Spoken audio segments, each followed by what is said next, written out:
London is a city where hundreds of dialects and languages are spoken on a daily basis, 300 to be exact. But there is one dialect in London that doesn't get the attention that it deserves, and it's called Cockney Rhyming Slang. This is a dialect that was formed in London's East End at the beginning of the 19th century and has come to define London culture as a whole. To give you a sense of scale for what I'm about to show you, I'm going to show the most prominent example of Cockney Rhyming Slang here in London. Okay, here is the example. I'm going up the Acklam Pears. Okay, you probably thought, what was I saying just now? Well, let's take that into consideration. You're going up, and the rhyming word here is pears. So, what do you think goes up and rhymes with pears? The answer is stairs.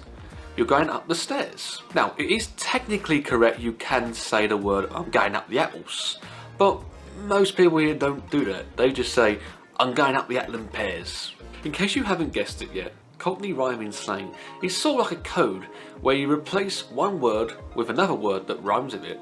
As in the aforementioned example, apples and pears, pears replacing the word stairs. Now, I can't talk about Cockney Rhyming Slang in full detail because this is going to be a short YouTube video, so I have linked a video in the description below by another YouTuber that explains Cockney Rhyming Slang in much more detail than I could ever describe. But in this video I want to talk about the significance of Cockney Rhyming Slang and why it's such an important part of this city's culture.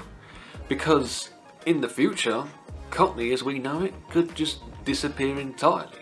This is because, due to outside influences, the Cockney dialect is changing rapidly. And, according to a professor at Queen Mary University of London, the dialect as we know it in its current form could disappear entirely from the London streets by the year 2040. However, I have to disagree with this professor's findings.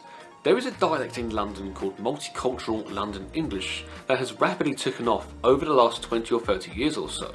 The dialect includes Cockney influences as well as other influences from other parts of the world. And in this case, I do believe that the Cockney dialect will carry on living in some form, whether the dialect exists in its pure form or not.